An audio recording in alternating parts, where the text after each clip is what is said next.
People, it will not stop. It starts to too. Like they know what they're doing. Like and we talking about within 10 minutes. This movie is insane. It's crazy. And there's a moment it takes a lull, and then that cat finds a cup of coffee, and he takes that coffee to the head.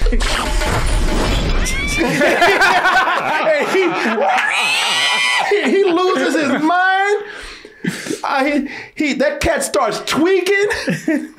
His eyes got big. His pupils start dilating. His fur just starts getting puffed out. I mean, he starts twitching. And I was like, oh, shit, here we go again. I thought, man, I hope he does not pass a line of cocaine. because if he does, I'm out, man, because my heart won't take it. My heart will explode in my body if it does that. I had to, man, it's amazing.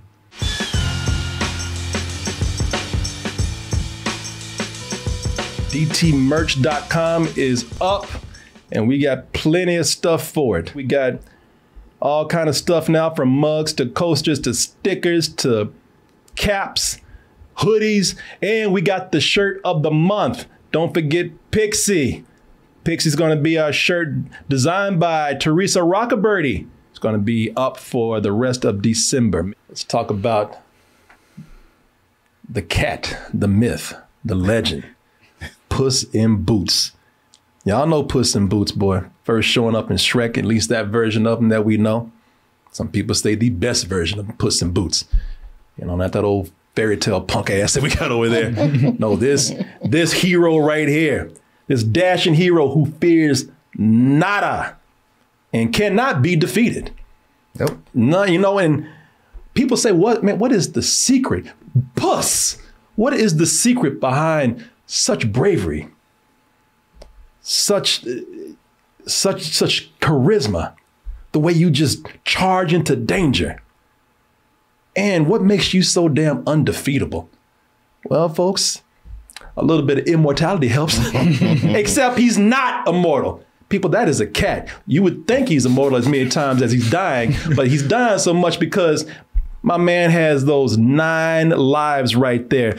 And you know, fame and his mythos and his legend has gone to his head so much that, boy, he got down to that 8th life and was not counting at all. He said, old Puss gonna live forever.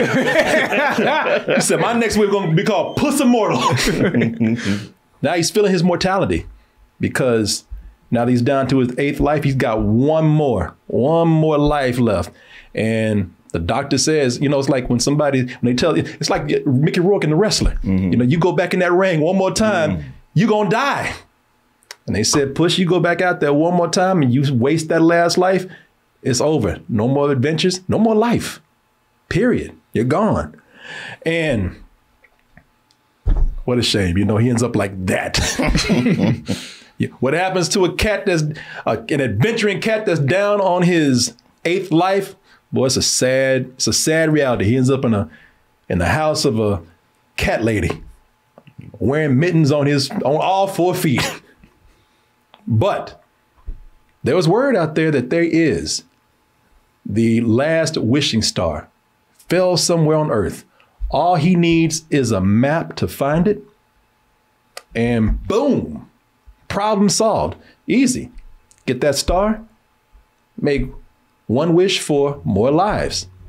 The only problem is that everybody else has heard about that star. And you got a whole bunch of other fairy tale characters out there trying to go for the same thing, including an old rivalry and an old flame. Y'all remember who is that? Kitty Softpaws? Mm-hmm.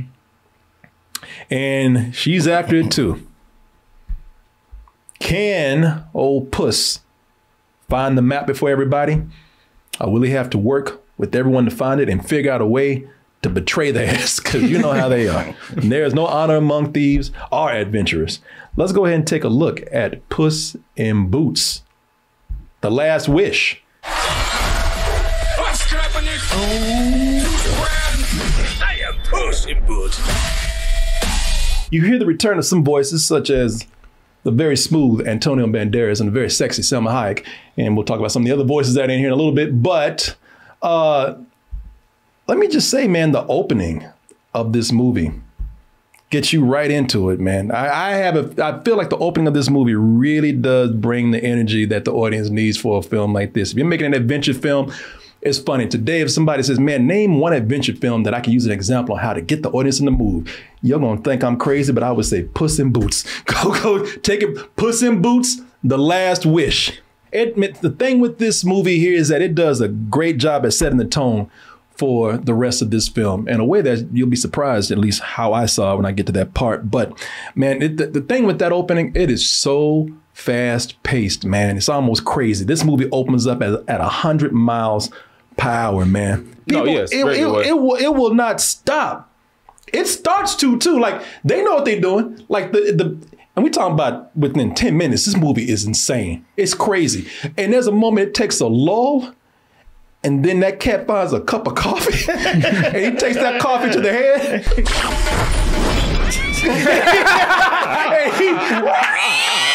And he loses his mind. That cat starts tweaking. His eyes got big. His pupils start dilating. His fur just starts getting puffed out. I mean, he starts twitching. And I was like, oh, shit, here we go again. I thought, man, I hope he does not pass a line of cocaine. because if he does, I'm out, man, because my heart won't take it. My heart will explode in my body if it does that. I had to, man, it's amazing that this opening sequence works at all. Because in my eyes, it really should not. Because I would have a complaint normally for anybody else doing this and it didn't work. I would say there's just too much happening. It's everywhere. There's just, because there is a lot of things that in any other movie, they just probably would not work together as well as they do here. You know, first of all, it's a rousing musical number when it opens up. That keeps getting faster. There's even a point where, I mean, it's fast already. And Puss says, hey, double time. Yeah. And he's stepping while he's doing it. Serious, man. I was like, man, your feet don't get caught on fire, man. You know, it's a mixture of all kind of different styles too. You know, at one moment it looks like your average DreamWorks movie. And there's another moment it looks like it's an acrylic painting. And then the action kicks in at some point. And then the animation goes into a frame rate where it gets all choppy looking. And so I can see some people complaining about that. Because, you know, I look at it, if you look right here, you can see how it's like starting to like look a little choppy, like the frame rate has even gone below 24 frames. And, you know, I wouldn't be surprised myself if they did that to save a little money. Yeah, that's what I was thinking. Yeah, I was like, this is an odd artistic decision because it's only in the biggest action sequences with the most stuff happening. Yeah. And I was like, is this just to save computing power? Because you're like, man, our servers are worn out. And why are we breaking our ass on this? It's crazy already. But I would tell you, when it gets that choppy, then, because I was thinking like, oh, wow, you know, it looks like a graphic novel because it's choppy, but they do make sure that all the poses and the framing is very action packed. Yeah. So it just adds to the chaos. So I'm sure they try to save money, but they're looking at dumbasses like me like, oh, it's so stylistic. But they got me. I mean, that's one. It's one way you kind of don't know. You're like, is this a stylistic choice or is this a money saving choice? I don't know, but you know, time saving. Hey, listen, if you're, you know, when I look at this, because when I say it looks like a graphic novel, or maybe even a manga or an anime, you know, because they come in and they make sure that all right, it might be choppy, but things are going to be framed like that, like you see in a comic book. You got speed lines, you know, you got blur lines from weapons and whatnot. So it's cool, man. And then the storytelling is all over the place. Like at first, it's a party with the hero celebrating his own legend. And then it's Puss fighting a tyrannical leader. Just took over his castle and just threw a party. Yeah. Dude, he comes in like, the governor. The governor, yeah. Yeah. And even then they said, no, that's not enough. You got to top that. And then just out of nowhere, they partying so hard, they wake up a sleeping giant across the field. An earth giant.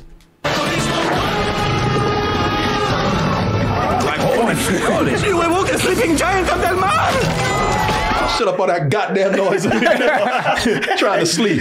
Yeah. He's like the Grinch. Like, I don't give a shit about this party. I'm trying to get some quiet. And all this chaos is going on, and Puss is still like... Yeah. He's like, I don't give a damn. He's like, hey, hold on, y'all. Hold on. I just got a couple of sips left. I got this. Y'all keep partying.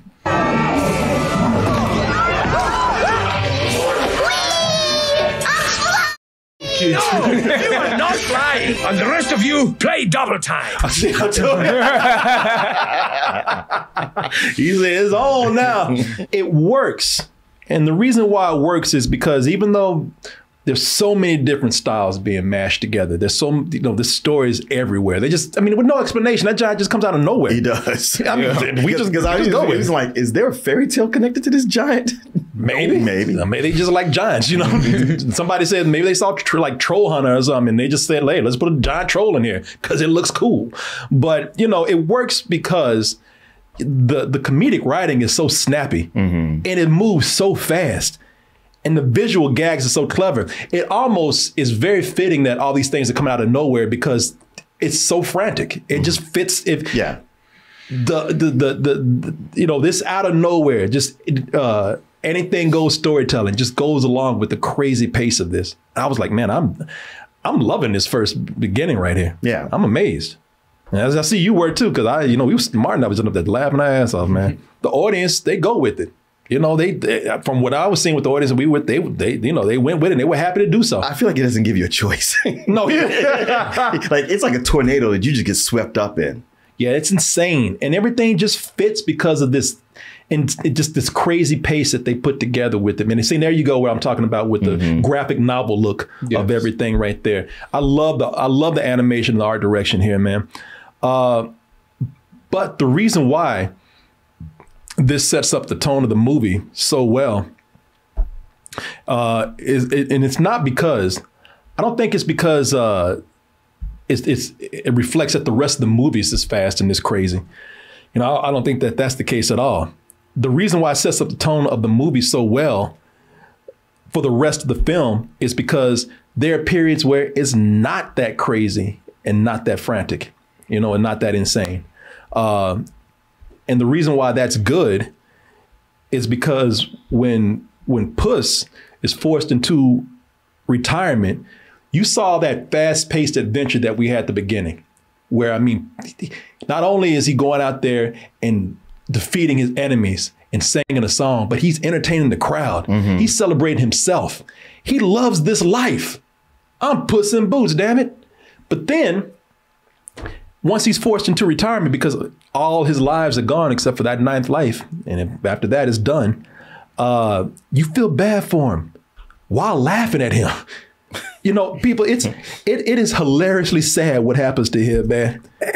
And what a dramatic turnaround it is suddenly. I feel so bad for him, man, because it's the thing is, it's hilariously sad because you're seeing this great adventurer that's reduced to living in a cat lady house, living this depressed routine of eating dry food and shit in a box day by day by day. Well, especially since they show his breakdown.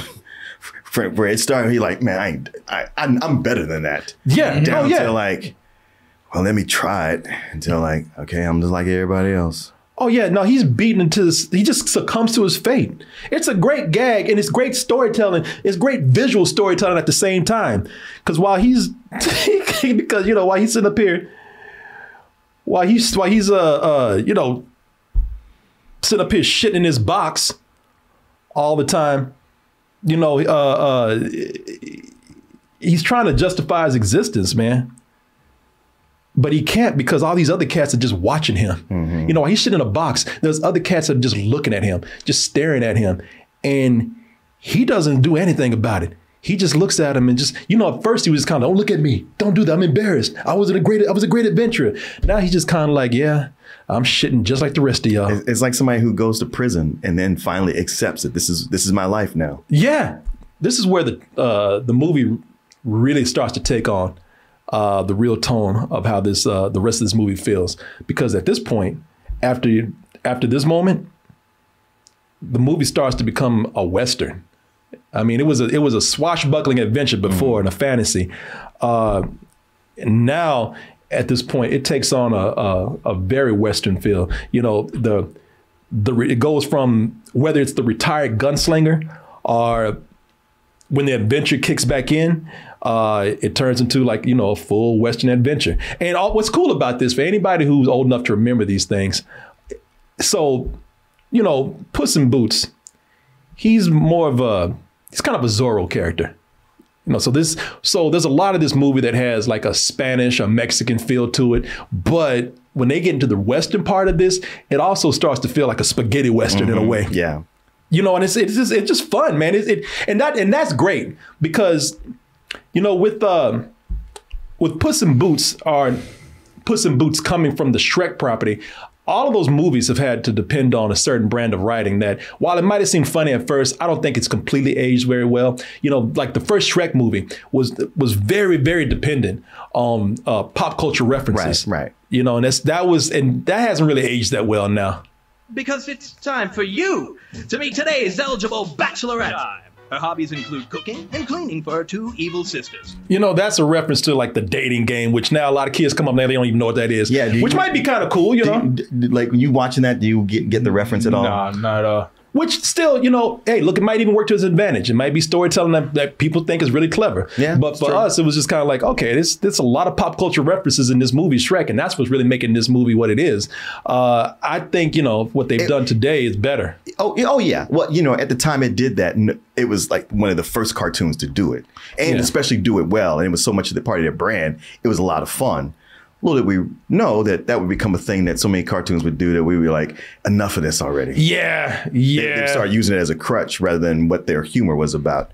When watching this, you know, they have these villains that also add to the Western feel of this because they're bounty hunters. Yes. You know, and Puss is being pursued heavily by them. You know, he has wanted posters all around town or whatever town he goes to. So that's, again, you can see how much this is turning into a Western. But, you know, they're funny characters. Some of them are, at least one of them is actually very threatening. You know, most of them reveal that there's more to them. There's more to their villainy. And, you know, I'll let you see the movie to see what happens and how they grow into, you know, what they are. You know, the only character that is probably, I have no image of that character. Oh, no, I do. There he is. Let me see. Because the character I'm talking about here is, because, you know, you got different characters here. You already saw the Three Bears. You saw a character that you could say is probably the Big Bad Wolf. You don't know who that character is. Oh, Jack Horner. Little Jack Horner sat in the corner eating his Christmas pie, put in his thumb and pulled out a plum and said, "What a good boy am I." No, he's an asshole. He's a psychopath. Yeah, he's a true psychopath. He's like if you want to take a typical two-dimensional villain who's nothing but evil in the movie, then he would be the one. And even then, that's something that they play on. They know that they're dealing with a villain who has nothing but evil to him. Yeah. So they actually add, and I'm not going to tell you who it is because they don't show him in the trailers, but they have another fairy book character that comes in and actually makes that joke funny, man. They let you know that they are self-aware that they are dealing with a two-dimensional asshole right here. And y'all gonna have to excuse my language because there's no other way to put it. My favorite character, who's voiced by a Brazilian actor named Wagner Moura. Oh, yeah. My favorite character is the Big Bad Wolf. Oh, yeah. That's a bad... I was like, this is not no PG villain right here. No. Because he's nothing but intimidating. The whole time. And just playing with you the whole time. Yeah. Boy, he is a bad... He's getting way cooler than Puss in Boots. and Puss in Boots knows it, man. When old El Lobo came around, because Puss in Boots is known for talking shit. The whole time he's fighting. That bull came around, he shut the hell up. Man. He didn't say nothing. Humbled his ass quick. He humbled his ass quick, man. Yeah, he stopped talking shit real quick. Hair started standing on end. Yeah. Sit up there with a mouth all open. Yeah, man. He completely got in his head. Oh, all he had to do was whistle. And I know. Where is it? And he got that cool ass whistle when he comes in. And Puss like, oh shit, is that him? I mean, had his ass shook. Yeah. Every time he saw a shadow, like, is that him? Is that him at the door? Oh, I ain't getting it, man. I never do this, but can I get your autograph? Let's get it over with. Fear me if you dare me. Oh shit. What? Wait, I wasn't ready. Start over. And every time that wolf came around, he had that look on his face. Oh shit, is he here? Breathing hard. There was a moment in the movie, I was like, damn, Puss, you a bitch. I ain't never seen you like this, man. What happened to you? You used to be beautiful. You understand why he's like that. Yeah. And the design of the character is done so well, man. First of all, the animation is awesome. It's probably my favorite piece of animation I've seen this year with this character, man. And what I love about the character, not only the design is great, but the animation is great. And the reason why is because he goes from being really cool and seductive because, you know, he walks in, he ain't never mad. Yeah. He's always confident. He knows you're going to lose. And he can always come around with that whistle. The whistle and the smile. Whistle and the smile. But then he can go from being, you know, that real charismatic character to just being insane and feral. Yes. And those eyes going crazy, man, just wild.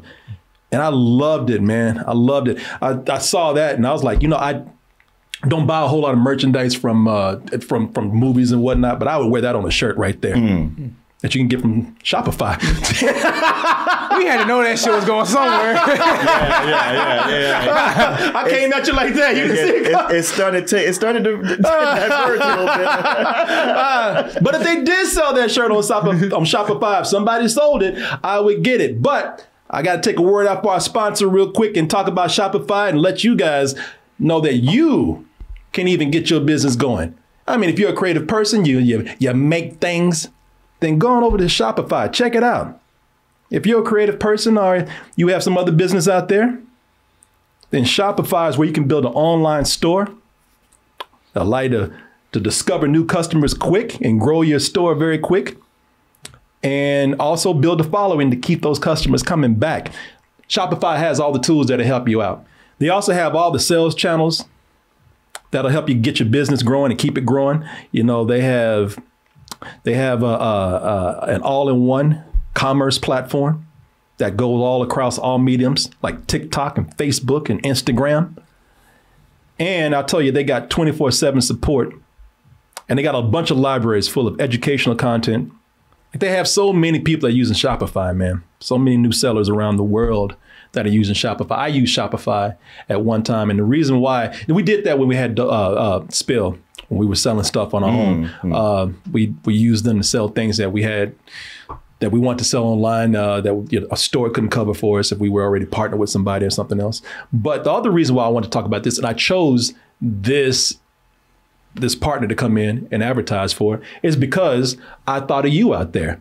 A lot of you are very creative. A lot of you do make things all the time. Some of you are selling those things. Some of you are not, and you should. I'll give you an example. You know, this was made by one of our toasties right here. Oh, that's right. These are plushies of myself and my wife, Mia. I already showed you some of the figurines that people, but this is a 3D printed model of Mr. Toasty right here. You know, so many people have given us gifts that they made, and I always tell them, hey, man, if you're not doing it already, you should go over to Shopify and sell those things, you know, because you can definitely build a customer base behind that. So I want y'all to try this. And, you know, you start to be making things like that, what I just showed you. There's all kind of wares and business opportunities that you can have with Shopify. And you can find out with the free trial if you go over to Shopify and type in shopify.com/toasted. Go over there, put that in, and get your free trial and start selling anywhere and everywhere. And I want to thank Shopify for sponsoring this portion of the show. I want to thank all of you out there, as always, for your support. I was telling you that I liked that there was more to the characters in this movie here, which there are. Though sometimes those characters don't make sense, I have to say. That's one of my complaints about the movie, because there's a lot of characters that I like in this movie a lot. And look, it's a family film, so I don't want to go too deep with it, but, and I have to stress family, not kids, family. You You're going to take some of these youngsters in there and they're going to get kind of shook up a little bit looking at some of these scenes. There are people who die. Horribly. Right. And there's no getting around it. Yeah. Help me. let me just say right now while I'm on it, there are people who die. But if you were henchman, you probably gone. Yeah. You died badly in this movie. Like Martin and I looked at it. There was a scene where somebody died, and we like, God damn! They stripped somebody to the bone in this movie right here, man. And you just have to see it. So if you have little ones, it's a darker film than what it comes across. Now it's not that dark to where like I said, kids can't see it. But little ones. I mean, as I showed you, there's some intense scenes when the big bad wolf comes around. There are some just straight up death scenes. You see people die. Yeah, there's a lot of nightmare fuel in this. It really is. Just even that image of the wolf right there. You bring a little kid in there, they're gonna be dreaming about that. I'm gonna get your little ass. Yeah, it really. I was surprised at how far they took it. They pushed the PG here. There's even a moment where Puss in Boots look at somebody and says, "What the hell are you talking about?" They are making this more of a family movie, which means that in the biggest sense of the word, this can be enjoyed by adults with no kids around, or this can be enjoyed with kids that, if your kid ain't no little punk ass or something, they can handle it. One way to put it. You got some. Hey, respect to the kids we saw it with, because none of them were like, oh shit. I think they took one little bitch out, and he was the only one. But the rest of the kids, they were down. They were with it. But so I'm not trying to, go too deep and nitpick on this film, but there were some characters I didn't understand completely the motivation for. And I love the characters. Goldilocks and the Three Bears, who were voiced by Florence Pugh as Goldilocks and Olivia Colman as Mama Bear, Ray Winston as Papa Bear. You always recognize his voice right off the bat. Oh, he's about as evil and British as you can get. Ray Winston is great, man. But the Three Bears I loved, man. And they're again, designs for those characters are done well, and they're very funny in the way they're like a crime family. Right. And at least they want to be a crime family. They want to be crime family. I mean, they come in, busting through people's homes like the mafia, interrogating them, and and they take their time to reveal that they are actually the Three Bears. So it's really funny the way they bring them in. Them cats ain't gonna risk their lives for this daft little pup. You're just saying that because you want to eat him. Stop thinking period. You'll just hurt yourself, you muppet. You ain't helping, man. He's such a little instigator. He's like, you gonna let us say that shit to you? Oh, I wouldn't let her talk to me like that. Oh, man, you look like a big bitch. Boy, but there's a funny, I ain't gonna say what it is. There's a funny follow-up to this scene right here. Because even those bears are like, damn. But, they're done well, but I would say that when I was telling you that the villains, there's more to them, it's the same way with these characters here, but their turn didn't really make complete sense to me. And as I said, the motivation, when you really get down to why they want this, well, they're looking for the star also. If you really logistically think about it, it doesn't make a whole lot of sense. But I chalked it up to that they just aren't very smart. that could be it too. Yeah, but you see what I'm saying. Yeah, I see what you're saying. It's not really fleshed out as well as it could be. Yeah, it's not the strongest. Well, even Kitty Softpaw, her motivation, I was like, you're going through a lot for something that's not. That doesn't really make a whole lot of, all right. Nah. Some of these characters just need to be thrown into the action, and what their motivation and goals for being there, that's secondary, which is, I think, a weakness in the movie, man. If you ask me. But I one character I thought I was gonna hate, and I ended up loving, man, was Pero, voiced by an actor named Harvey Guillian. He's the little chihuahua in here. Yeah, and Harvey Guillian, he plays Guillermo on What We Do in the Shadows. Oh, okay, all right. I don't watch the show, so that's why I don't know. Yeah, but yeah, I like him in this movie, man, because for one, that dog is sad, man. There were so many opportunities. They talk about how sad this dog's life is, and there were so many opportunities to take this, especially being a family animated movie, to take it and just try to make it too emotional to the point where it would be sappy. But you think about it, his whole thing, his character is similar to Whitey from 8 Crazy Nights. Oh yeah. Except you like this dog. Except you like this character, but the only thing is also what helps is that he's stupid. You know, he's the living example. He's the prime example of ignorance is bliss. Because he don't know how sad his life is. He don't know how bad he's had it. And he's had it bad. But he just keeps on going with a smile on his face. He stays chipper. And that could have been annoying. They could either stop the movie to make him really sad. And, you know, could have been a moment where like Puss in Boots are like, oh, he was so bad to the dog. And he's like, no, the whole way. I mean, ain't no one, this dog, he doesn't even deserve it, but no one really likes his dog. And I'm just like, man, it's funny. It makes it even funny because the dog doesn't have it coming because he's not that annoying. He's just very positive. He keeps a positive outlook. He's so positive that you can insult him to his face and he would just see a positive spin on it. Really? And that's what keeps it funny, that they never had that real sappy moment with him. You're a talking cat?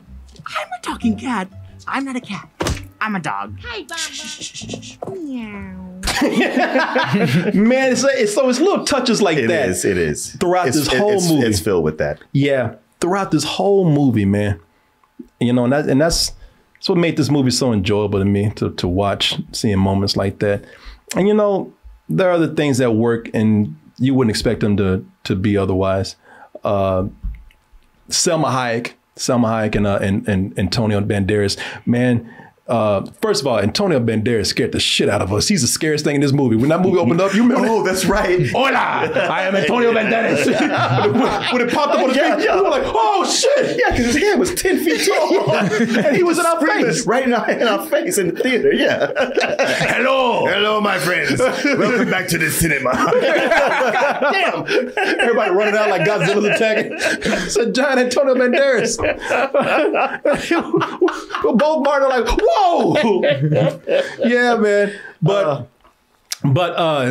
him and Salma Hayek, man, look, they got so much chemistry that they probably weren't even recording in the same room. Maybe they were, but their chemistry is so good that they've been working together for so long that they at this point in their long career together, where they worked in so many movies together, even if they're not in the same room, which could be a possibility here, it still works. There were times I questioned if that was Salma Hayek, in as much as when she plays cartoonish characters, she can be annoying a lot of times. Like you think like in the Hitman's Bodyguard, or especially the Hitman's Bodyguard's wife's bodyguard. Yeah, and that other movie with Owen Wilson that she did just recently. But here she was very, laid back, and she was everything that this character needed. Yeah. Well, a lot of those things you're talking about with her, it's the writing for the character. Sure. This is what is it, like an hour and 44 or something like that? Yeah, 144. I would say that it's slightly, for me, there was a point in the middle where it's just probably slightly dragged. Ding. Just, yeah, that's the thing. Loving this movie, but there's a point in the middle, or maybe toward the end middle, where it dragged. And I think it because they're, it's the hunt for the MacGuffin. And, you got your 3, groups going after it. And they're battling back and forth. But there was a point when it became kind of repetitive with all that. Where it's like, we could lose some of this physical stuff and just get to it already. Yep. I don't know. Maybe the movie could have been a little bit shorter, because you're right. It does get a little repetitive. All the different things they had to go through with that map. I was like, we don't need all these. No, we didn't. But like I said, it's so good that that's probably why I felt that drag. But I mean, this might be up there as my favorite animated movie of 2022, or at least even with something else that's out there. So there's something in this movie. It's kind of a lesson in there that I just kind of noticed, is that, like, Puss in Boots, he legitimately was a legend. Great singer, fighter, dancer. Everybody loved him. He did all these things. Yeah. He was fearless. And there's something about the fact that, him thinking he's immortal, had all these lives. It just kind of shows like what a human can do when they feel invincible. It just shows that potential. I mean, he's not human, but it just shows you, like, as a person, like, this is all stuff you could do if you just didn't fear, like, what if I can't do it? What if I got it wrong? What if I'm not good enough? Yeah. He didn't have that, and he just excelled. It made it harder when it got taken away from him. Also made him reckless. yeah. No, it definitely made him reckless, but it also he achieved so much doing it. But it's an interesting thing because when it's taken away, when he realizes where he is and he's having this existential, I want to say midlife crisis, life crisis.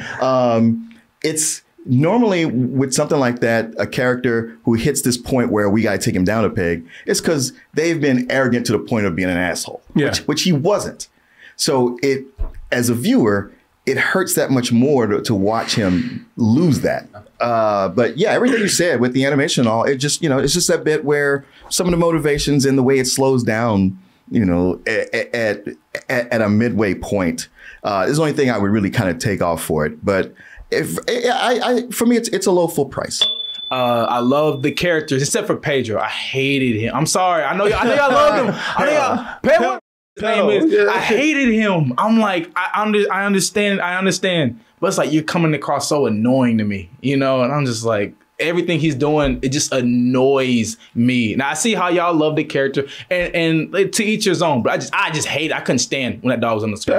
Yeah, but I could not stand that. Perito. Yes, Perito. Yeah. And what's his name? Jack. Jack Horner. Jack Horner. I wasn't really a fan of his character because I'm like, honestly, if you take this character out, the movie doesn't really change that much to me personally. I can see that. But I mean, yeah, he was there just to be a prick, pretty much, just be a complete asshole. Man, my rating is I get a full price. Yeah, nothing more for me to really say. Everybody put their ratings out there, so I'll put mine full price. Yeah, I really had a great time with this. Funny thing is, if they had kept going and didn't have those complaints I had, this would have been a better than sex movie for me. I would have been like, damn, this is perfect, man, for me. It had everything I want. But man, those legitimate criticisms came in. But you're talking to somebody who's criticizing the movie. If you go see this and you don't have that frame of mind, you have a great time. It's a lot of fun. So this is the movie to see for the holidays, right? Because the whole family can see this and the whole family can enjoy it. So I highly recommend this for a holiday movie or whenever it goes to video.